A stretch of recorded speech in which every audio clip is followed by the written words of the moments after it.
شروع اللہ کا نام لے کر جو بڑا مہربان نہایت رحم والا ہے۔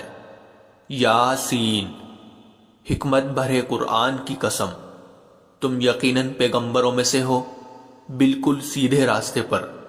یہ قرآن اس ذات کی طرف سے اتارا جا رہا ہے جس کا اقتدار بھی کامل ہے، جس کی رحمت بھی کامل، تاکہ تم ان لوگوں کو خبردار کرو جن کے باپ داداؤں کو پہلے خبردار نہیں کیا گیا تھا، اس لیے وہ غفلت میں پڑے ہوئے ہیں۔ حقیقت یہ ہے کہ ان میں سے اکثر لوگوں کے بارے میں بات پوری ہو چکی ہے، اس لیے وہ ایمان نہیں لاتے۔ ہم نے ان کے گلوں میں توق ڈال رکھے ہیں جو ٹھوڑیوں تک پہنچے ہوئے ہیں، اور اس وجہ سے ان کے سر اوپر کو اٹھے رہ گئے ہیں، اور ہم نے ایک آڑ ان کے آگے کھڑی کر دی ہے اور ایک آڑ ان کے پیچھے کھڑی کر دی ہے، اور اس طرح انہیں ہر طرف سے ڈھانک لیا ہے، جس کے نتیجے میں انہیں کچھ سجائی نہیں دیتا۔ اور ان کے لیے دونوں باتیں برابر ہیں، چاہے تم انہیں خبردار کرو یا خبردار نہ کرو، وہ ایمان نہیں لائیں گے۔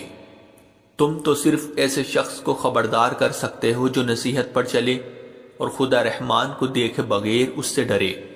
چنانچہ ایسے شخص کو تم مغفرت اور باعزت اجر کی خوشخبری سنا دو۔ یقیناً ہم ہی مردوں کو زندہ کریں گے، اور جو کچھ عمل انہوں نے آگے بھیجے ہیں ہم ان کو بھی لکھتے جاتے ہیں، اور ان کے کاموں کے جو اثرات ہیں ان کو بھی، اور ہم نے ایک واضح کتاب میں ہر چیز کا پورا احاطہ کر رکھا ہے۔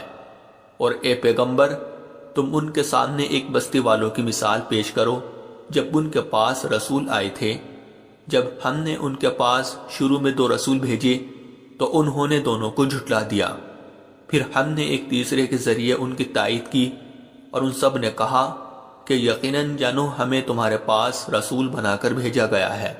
انہوں نے کہا تمہاری حقیقت اس کے سوا کچھ بھی نہیں ہے کہ تم ہم جیسے ہی آدمی ہو، اور خدا رحمان نے کوئی چیز نازل نہیں کی ہے، اور تم سراسر جھوٹ بول رہے ہو۔ ان رسولوں نے کہا ہمارا پروردگار خوب جانتا ہے کہ ہمیں واقعی تمہارے پاس رسول بنا کر بھیجا گیا ہے، اور ہماری ذمہ داری اس سے زیادہ نہیں ہے کہ صاف صاف پیغام پہنچا دے۔ بستی والوں نے کہا ہم نے تو تمہارے اندر نحوست محسوس کی ہے، یقین جانو اگر تم باز نہ آئے تو ہم تم پر پتھر برسائیں گے، اور ہمارے ہاتھوں تمہیں بڑی دردناک سزا ملے گی۔ رسولوں نے کہا تمہاری نحوست خود تمہارے ساتھ لگی ہوئی ہے، کیا یہ باتیں اس لیے کر رہے ہو کہ تمہیں نصیحت کی بات پہنچائی گئی ہے؟ اصل بات یہ ہے کہ تم خود حد سے گزرے ہوئے لوگ ہو۔ اور شہر کے پرلے علاقے سے ایک شخص دوڑتا ہوا آیا، اس نے کہا اے میری قوم کے لوگوں، ان رسولوں کا کہنا مان لو، ان لوگوں کا کہنا مان لو جو تم سے کوئی اجرت نہیں مانگ رہے، اور وہ صحیح راستے پر ہے۔ اور بھلا میں اس ذات کی عبادت کیوں نہ کروں جس نے مجھے پیدا کیا ہے اور اسی کی طرف تم سب کو واپس بھیجا؟ بھلا کیا اسے چھوڑ کر میں ایسوں کو معبود مانوں کہ اگر خدا رحمان مجھے کوئی نقصان پہنچانے کا ارادہ کر لے تو ان کے سفارش میرے کسی کام نہ آئے اور نہ وہ مجھے چھڑا سکے؟ اگر میں ایسا کروں گا تو یقیناً میں کھلی گمراہی میں مبتلا ہو جاؤں گا۔ میں تو تمہارے پروردگار پر ایمان لا چکا، اب تم بھی میری بات سن لو۔ آخر کار بستی والوں نے اس کو قتل کر دیا، اور اللہ کی طرف سے اس سے کہا گیا کہ جنت میں داخل ہو جاؤ۔ اس نے جنت کی نعمتیں دیکھ کر کہا کہ کاش میری قوم کو معلوم ہو جائے کہ اللہ نے کس طرح میری بخشش کی ہے اور مجھے باعزت لوگوں میں شامل کیا ہے۔ اور اس شخص کے بعد ہم نے اس کی قوم پر آسمان سے کوئی لشکر نہیں اتارا، اور نہ ہمیں اتارنے کی ضرورت تھی۔ وہ تو بس ایک ہی چنگھاڑ تھی جس سے وہ ایک دم بجھ کر رہ گئے۔ افسوس ہے ایسے بندوں کے حال پر، ان کے پاس کوئی رسول ایسا نہیں آیا جس کا وہ مذاق نہ اڑاتے رہے ہو۔ کیا انہوں نے نہیں دیکھا کہ ان سے پہلے ہم کتنی قوموں کو اس طرح ہلاک کر چکے ہیں کہ وہ ان کے پاس لوٹ کر نہیں آتے؟ اور یہ جتنے لوگ ہیں ان سبھی کو اکٹھا کر کے ہمارے سامنے حاضر کیا جائے گا، اور ان کے لیے ایک نشانی وہ زمین ہے جو مردہ پڑی ہوئی تھی، ہم نے اسے زندگی عطا کی، اور اس نے غلہ نکالا جس کی خوراک یہ کھاتے ہیں، اور ہم نے اس زمین میں کھجوروں اور انگوروں کے باغ پیدا کیے، اور ایسا انتظام کیا کہ اس میں سے پانی کے چشمے پھوٹ نکلے تاکہ یہ اس کی پیداوار میں سے کھائے، حالانکہ اس کو ان کے ہاتھوں نے نہیں بنایا تھا، کیا پھر بھی یہ شکر نہیں کرے گے؟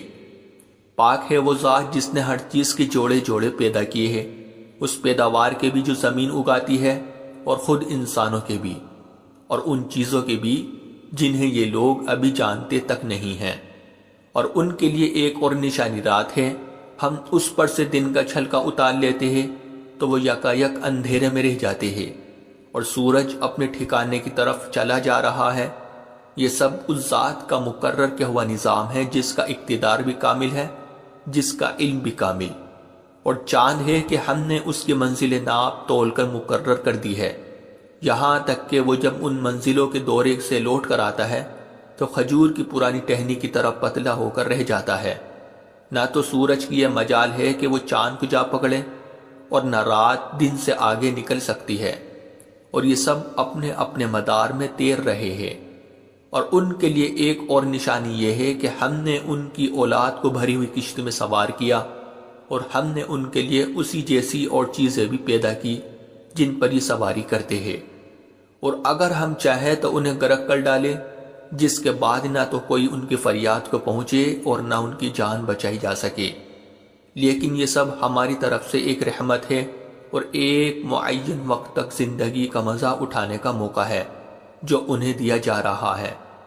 اور جب ان سے کہا جاتا ہے کہ بچو اس عذاب سے جو تمہارے سامنے ہیں اور جو تمہارے مرنے کے بعد آئے گا تاکہ تم پر رحم کیا جائے، تو وہ ذرا کان نہیں ڈھرتے، اور ان کے پروردگار کی نشانیوں میں سے کوئی نشانی ایسی نہیں آتی جس سے وہ منہ نہ موڑ لیتے ہو۔ اور جب ان سے کہا جاتا ہے کہ اللہ نے تمہیں جو رزق دیا ہے اس میں سے غریبوں پر بھی خرچ کرو، تو یہ کافی لوگ مسلمانوں سے کہتے ہیں کہ کیا ہم ان لوگوں کو کھانا کھلائے جنہیں اگر اللہ چاہتا تو خود کھلا دیتا۔ مسلمانوں، تمہاری حقیقت اس کے سوا کچھ بھی نہیں کہ تم کھلی گمراہی میں پڑے ہوئے ہو، اور کہتے ہیں کہ یہ قیامت کا وعدہ کب پورا ہوگا؟ مسلمانوں بتاؤ اگر تم سچے ہو۔ دراصل یہ لوگ بس ایک چنگھاڑ کا انتظار کر رہے ہیں جو ان کی اجت بازی کے عین درمیان انہیں آ پکڑے گی، پھر نہ یہ کوئی وصیت کر سکے گی اور نہ اپنے گھر والوں کے پاس لوٹ کر جا سکے گی، اور سور پھونکا جائے گا تو یکا یک یہ اپنی قبروں سے نکل کر اپنے پروردگار کی طرف تیزی سے روانہ ہو جائے گی۔ کہے گے کہ ہے ہماری کمبختی، ہمیں کس نے ہمارے مرکز سے اٹھا کھڑا کیا ہے؟ جواب ملے گا کہ یہ وہی چیز ہے جس کا خدا رحمان نے وعدہ کیا تھا اور پیغمبروں نے سچی بات کہی تھی، اور کچھ نہیں، بس ایک زور کی آواز ہوگی جس کے بعد یہ سب کے سب ہمارے سامنے حاضر کر دیے جائے گے۔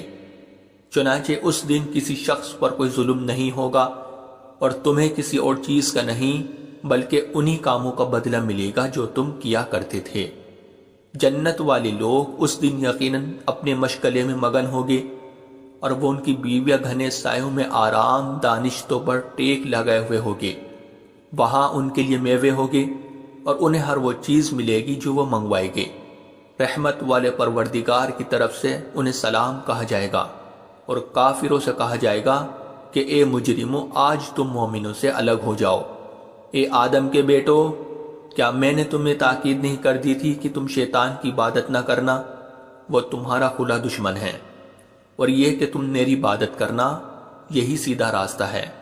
اور حقیقت یہ ہے کہ شیطان نے تم میں سے ایک بڑی خلقت کو گمراہ کر ڈالا، تو کیا تم سمجھتے نہیں تھے؟ یہ ہے وہ جہنم جس سے تمہیں ڈرایا جاتا تھا، آج اس میں داخل ہو جاؤ کیونکہ تم کفر کیا کرتے تھے۔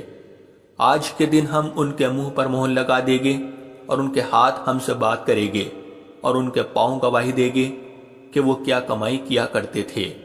اور اگر ہم چاہیں تو یہیں دنیا میں ان کی آنکھیں مل یا میٹ کر دے، پھر یہ راستے کی تلاش میں بھاگے پھرے، لیکن انہیں کہاں کچھ سجائی دے گا۔ اور اگر ہم چاہیں تو ان کی اپنی جگہ پر بیٹھے بیٹھے ان کی صورتیں اس طرح مسخ کر دے کہ یہ نہ آگے بڑھ سکے، اور ہم جس شخص کو لمبی عمر دیتے ہیں اسے تخلیقی اعتبار سے الٹ ہی دیتے ہیں، کیا پھر بھی انہیں عقل نہیں آتی؟ اور ہم نے اپنے ان پیغمبروں کو نہ شاعری سکھائی ہے اور نہ وہ ان کے شایان شان ہیں۔ یہ تو بس ایک نصیحت کی بات ہے، اور ایسا قرآن جو حقیقت کو کھول کھول کر بیان کرتا ہے تاکہ ہر اس شخص کو خبردار کرے جو زندہ ہو، اور تاکہ کفر کرنے والوں پر حجت پوری ہو جائے۔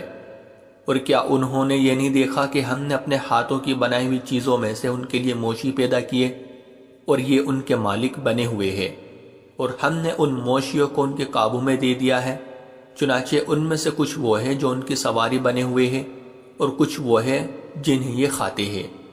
نیز ان کو ان موشیوں سے اور بھی فائدہ حاصل ہوتے ہیں اور پینے کی چیزیں ملتی ہیں، کیا پھر بھی یہ شکر نہیں بجا لائے گے؟ اور انہوں نے اللہ کو چھوڑ کر اس امید پر دوسرے خدا بنا رکھے ہیں کہ انہیں ان سے مدد ملے، حالانکہ ان میں یہ طاقت ہی نہیں ہے کہ ان کی مدد کر سکے، بلکہ وہ ان کے لیے ایک ایسا مخالف لشکر بنے گے جسے قیامت میں ان کے سامنے حاضر کر لیا جائے گا۔ غرض اے پیغمبر ان کی باتیں تمہیں رنجیدہ نہ کرے، یقین جانو ہمیں سب معلوم ہے کہ کیا کچھ چھپاتے اور کیا کچھ ظاہر کرتے ہیں۔ اور کیا انسان نے یہ نہیں دیکھا کہ ہم نے اسے نطفے سے پیدا کیا تھا، پھر اچانک وہ کھلم کھلا جھگڑا کرنے والا بن گیا؟ ہمارے بارے میں تو وہ باتیں بناتا ہے اور خود اپنی پیدائش کو بھلا بیٹھا ہے، کہتا ہے کہ ان ہڈیوں کو کون زندگی دے گا جبکہ وہ گل چکی ہوگی؟ کہہ دو کہ ان کو وہی زندگی دے گا جس نے انہیں پہلی بار پیدا کیا تھا، اور وہ پیدا کرنے کا ہر کام جانتا ہے۔ وہی ہے جس نے تمہارے لیے سرسبز درخت سے آگ پیدا کر دی ہے، پھر تم ذرا سی دیر میں اس سے سلگانے کا کام لیتے ہو۔ بھلا جس ذات نے آسمانوں اور زمین کو پیدا کیا ہے، کیا وہ اس بات پر قادر نہیں ہے کہ ان جیسوں کو دوبارہ پیدا کر سکے؟ کیوں نہیں، جبکہ وہ سب کچھ پیدا کرنے کی پوری مہارت رکھتا ہے۔ اس کا معاملہ تو یہ ہے کہ جب وہ کسی چیز کا ارادہ کر لے تو صرف اتنا کہتا ہے کہ ہو جا، بس وہ ہو جاتی ہے۔ غرض پاک ہے وہ ذات جس کے ہاتھ میں ہر چیز کی حکومت ہے، اور اسی کی طرف تم سب کو آخر کار لے جایا جائے گا۔